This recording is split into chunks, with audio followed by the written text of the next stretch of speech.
the and younger this is sister. the teenager, 13 and 14. Yeah, year-old teenager. And she didn't want to be separated from her mother either, or No, she went. Oh, the teenager. well, like, cause she could have said that she was 15. But she couldn't. She was very skinny, and this was the war years. This was the war years, and she was very skinny, and she was not a healthy girl.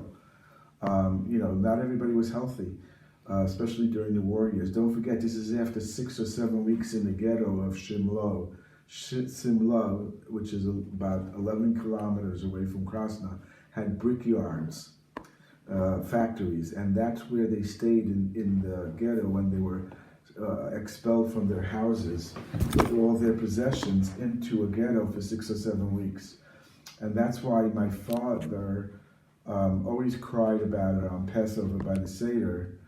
He always cried that during those 6 or 7 weeks, he was in the middle of arranging, because he had, since he was underground, he had already heard in Poland what was going on in 1941-42, when they were killing en masse the Jews in Poland, and after they put them in a ghetto. And he knew that this was happening in the May of 1944, or in April of 1944, when they went to the ghetto in early 1944, in the Shimlo ghetto. So he had heard, and he, since he was underground, he felt that he was able to try to get a horse and wagon and get them out, smuggle them out of the ghetto, which probably would have risked his life and their lives, and they probably wouldn't have gotten away with it.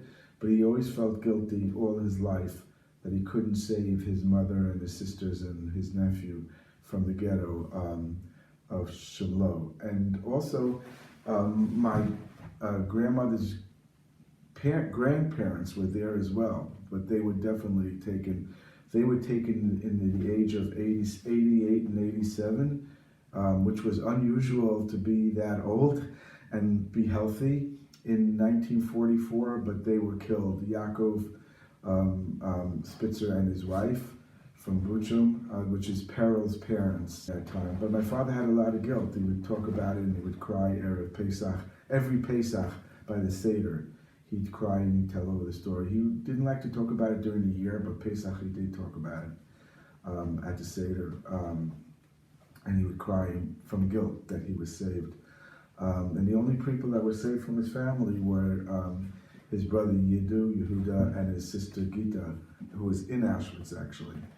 And how long was Gita working in Auschwitz? She was liberated in. She was liberated in early 1945. So what? So that's about 11 months, I think, which was not, which was, you died. Many people died all the time. January 27th, 1945, Auschwitz was liberated. So she was there from about May 1944 to January 27th of 1945. Anyway, so that's my father's family up to the Holocaust. My mother, her name was Bluma, Elizabeth, or Elise for short, Frankel. She was a Frankel from, they lived in a place called Timișoara in Romania, and Timișoara in Hungary. It was the most eastern part of the Austro-Hungarian Empire before 1919. During the Austro-Hungarian Empire, the Habsburg princes would summer in Timișoara because it was a little colder than it was in Budapest or in Vienna. It was sort of like in the mountains of southern Transylvania. My mother's father was Eliezer Frankel, and my mother's mother was Esther Frankel. Her maiden name was Werber. My grandmother, Esther, who Esther Chait is named after, by the way, and all the Frankels have an Esther named after Esther Frankel, my grandmother, from Timișoara.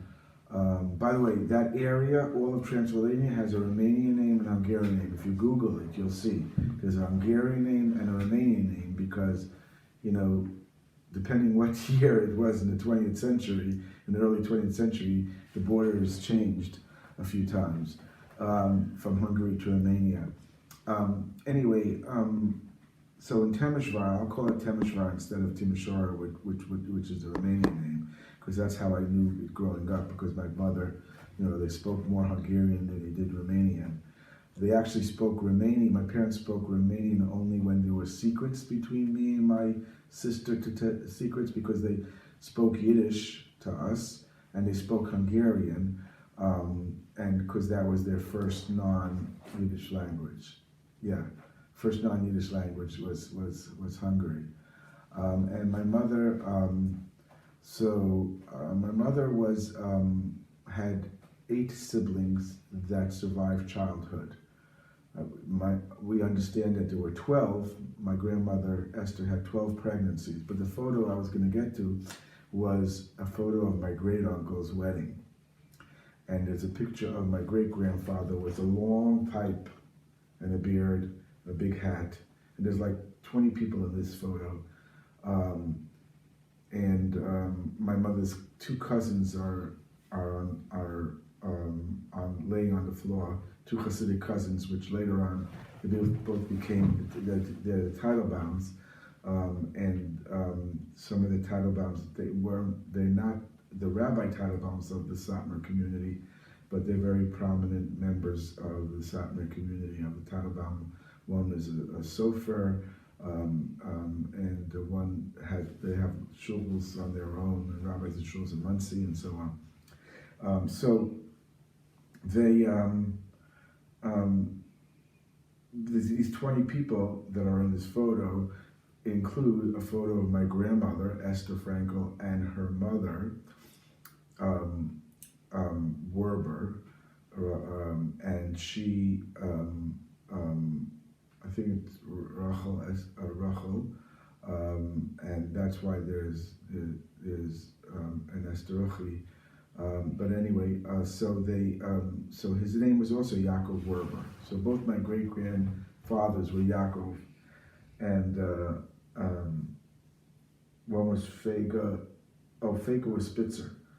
Fega was Yaakov and Fega Spitzer, and there was Yaakov and Rachel Werber was the great grandparents. So they from my mother's side, right? So from my father's side, my mother's side, right? So my grandfather Eliezer Frankel, he was also a very learned person, but he actually was a businessman as well, and he started a soda factory. Soda was something new in the 1920s, 10s and 20s in Temesvar, and he had a little business, and he had some money, he had some property, there were like I said, there was 8 siblings. There was the oldest of the 8 siblings was Isidore Frankel. He had a son Ernie Frankel, who's living in Muncie, and his daughter Agnes Finver, who lives in Paramus, New Jersey. The next child was, after Isidore, I believe, was Mulvin. Mulvin had 3 sons, Yankee, who lives in Israel, and then Froim, who lives in Israel. Shirley was the oldest of theirs, was also named after the same person as Idor, which is Yisrolcha. And he Shirley was they had lived in Hungary during the Hungarian Revolution, and Shirley was a college student, university student in 1956.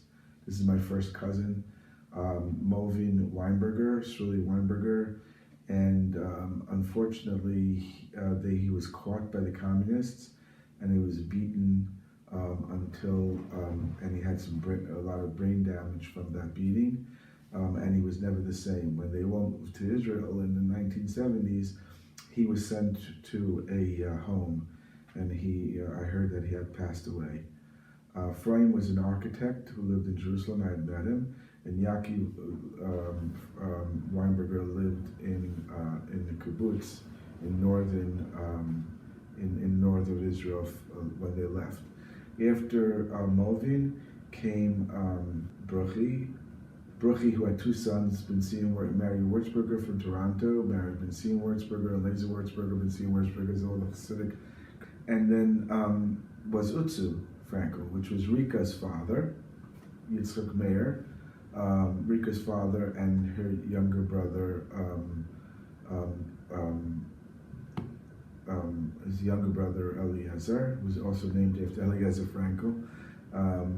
And by the way, your half brother Eli is named after Eliezer Frankel. Then came Goldie. Notice that they each had 8 or 9 siblings, but they all had like 1 or 2 or 3 kids. They didn't have more than that. I guess they either because of the war years or because they were raised in tremendous big families, and I guess they didn't want big families. But then their kids had big families, like all the Hasidic, like Benzine Wurzburger had 8 kids, and each of those 8 kids have 8 or 10 kids. And then came your grandmother, Bluma Elise Frankel. That was her maiden name. She was born on, we know it was November 18th. That's when she kept her birthday, even though her immigration papers may say something else, which I'm going to get to. And we're not 100% sure of the year. We think that it is as early as 1917, but it could be 1918, because in those days, especially the women wanted to be a little younger. She wanted to be a little bit younger because she wanted to get married, right, to Zaidi. So it wouldn't be, in those days, it wouldn't be good to be the same age. You had to be like a little younger.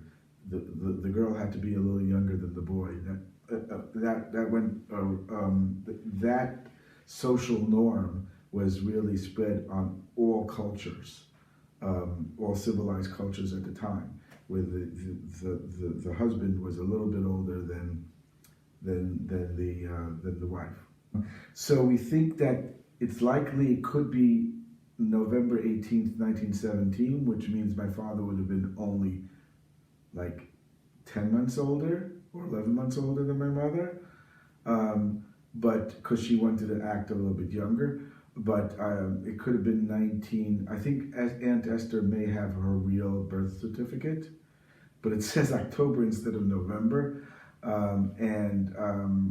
We really don't know, but her papers say 1922 and 1923 because of a different reason. But it could have been that it could have been 1918 or could have been 1919 that she was really born in. But she celebrated her birthday is November 18th.